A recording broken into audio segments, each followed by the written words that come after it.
Bien, vamos a desarrollar en este video la última fase, que es la fase 3, fase de implementación. Acá tenemos ya el principal, donde tenemos en la parte superior documentación de lo que es el enunciado de este ejercicio. Queda documentado de manera que ustedes puedan saber a qué se refiere la solución de este ejercicio.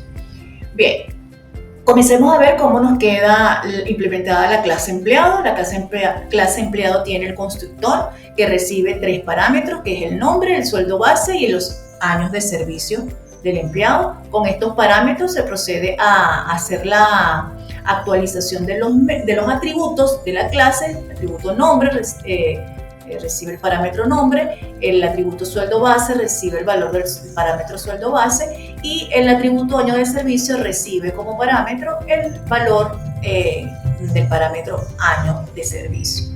Tenemos implementados los métodos set y get de cada uno de los atributos de la clase, tal como se han implementado y explicado en los ejercicios anteriores que hasta ahora hemos desarrollado.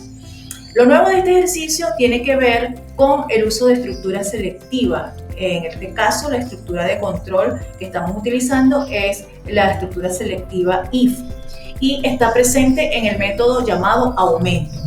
Según el enunciado del ejercicio, si observamos acá en el principal que está el enunciado, dice que el empleado va a recibir un aumento del 15% de su sueldo base, pero no todos los empleados van a recibir ese aumento.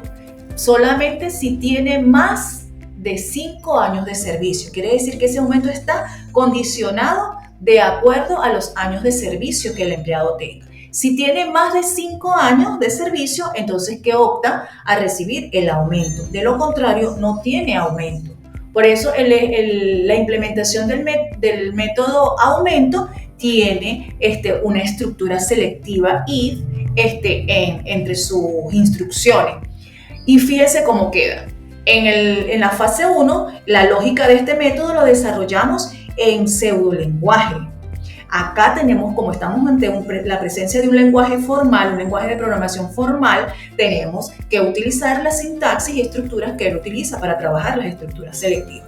En este caso sería if, y entre paréntesis colocamos la condición que se debe cumplir. Ya vimos que no todo el mundo va a recibir el aumento, solamente los que tengan más de 5 años de servicio. Quiere decir que el atributo que me va a ayudar a controlar esa condición es años de servicio. Entonces, si años de servicio es mayor a 5, si esta condición se cumple, entonces el método va a retornar el monto correspondiente al sueldo base por 15 entre 100, es decir, le saca el 15% a el sueldo base. ¿Okay? Solo si se cumple esta condición, si esta condición es verdadera. Pero si el empleado no tiene 5 años de servicio, no tiene más de 5 años de servicio, o tiene menos 5 o menos años de servicio, entonces el aumento va a ser de 0. Por lo tanto, entonces esta estructura selectiva maneja el camino. Cuando es verdadera la instrucción, ejecuta esta instrucción, y cuando la instrucción no es verdadera, sino que es falsa, ejecuta esta instrucción. Nunca se van a ejecutar ambas. Se ejecuta solo un camino a la vez, dependiendo del valor que retorne la condición. Si es verdadera, se ejecuta esto. Si es falsa, se ejecuta el else, que es el caso contrario. Muy bien, ese es el aumento. El método nuevo sueldo sería la suma del sueldo base más lo que retorne el método aumento. ¿Okay? Entonces sería la implementación de los dos métodos que tiene la clase empleado. En la interfaz de empleado tenemos los 3 métodos leer de cada uno de los atributos que tiene la clase: leer nombre, leer sueldo base y años de servicio. Y en el reporte de empleado tenemos aquí ya formateado la manera en cómo va a mostrarse el reporte o la salida, donde recibe como parámetros el nombre, el aumento y el nuevo sueldo. Y eso es lo que se imprimirá entonces en este reporte. Y en el principal, pues ordenamos e indicamos el orden en que se van a ejecutar cada una de las instrucciones. Recordemos que lo primero que tenemos que hacer es importar las clases, que en este caso tenemos la clase del modelo, que es la clase empleado, y la interfaz correspondiente, que es de iEmpleado. Luego procedemos a crear el objeto de la clase iEmpleado, que lo llamamos iEmpleado, Y una vez que ha sido creada, podemos comenzar a invocar los métodos que ella tiene. Invocamos el método leer nombre a través del objeto y empleado que acabamos de crear, y lo que retorna este método se almacena en la variable n de nombre. Lo mismo hacemos con sueldo base. Invocamos el método sueldo base a través del objeto y empleado y se guarda en la variable SB, que es de sueldo base. Y años de servicio. Luego que tenemos esta información, pasamos a crear el objeto de la clase empleado y lo llamamos empleado. Y aparte de eso, pasamos como parámetro los valores que ya hemos recibido, ¿verdad? Que se han obtenido a través del retornar de cada uno de estos métodos. Entonces sería el nombre, el sueldo base y los años de servicio, que estarían almacenados aquí en el momento en que el programa se va ejecutando línea por línea.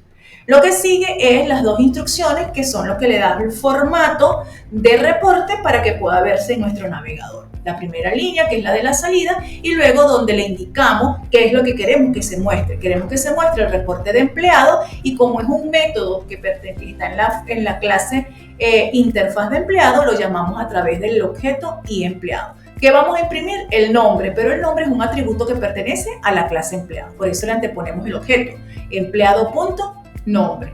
Vamos a imprimir el valor del aumento, sea que lo tenga o no. Eso es un método que pertenece a la clase empleado y por lo tanto lo llamamos a través del objeto empleado. Vamos a imprimir el nuevo sueldo, que es un método y que por lo tanto debe ser llamado a través del objeto respectivo. El objeto de la clase a la que pertenece sería empleado. Entonces, de esta manera ya tenemos implementado nuestro ejercicio con la clase modelo empleado y su respectiva interfaz. A continuación vamos a hacer la ejecución o la corrida de este programa con los datos de prueba que se nos dan en el enunciado.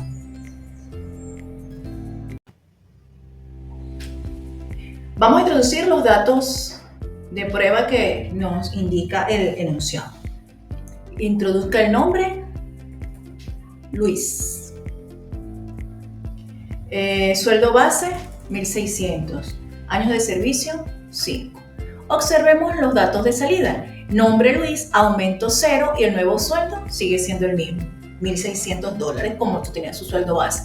Fíjense que el aumento es de 0 porque sus años de servicio son igual a 5.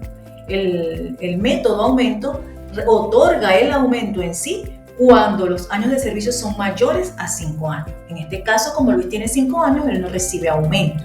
Por lo tanto, su aumento es de 0. Por eso, ese método tiene, cuando la condición es verdadera, es decir, los años de servicio son mayores a 5, otorga el monto del aumento. Del caso contrario, el valor es 0, lo que tiene que retornar. Bien, vamos con el otro dato de prueba. Ana. El sueldo base de Ana son $2.000 y los años de servicio de ella son 7. Es decir, que ella sí recibe aumento porque tiene más de 5 años de servicio. Fíjense, Ana recibe $300 y el nuevo sueldo sería $2.300. En este caso, el método llamado aumento retorna el valor de 300 porque la condición es verdadera en este caso. Los años de servicio, que son 7 en el caso de Ana, es mayor a 5.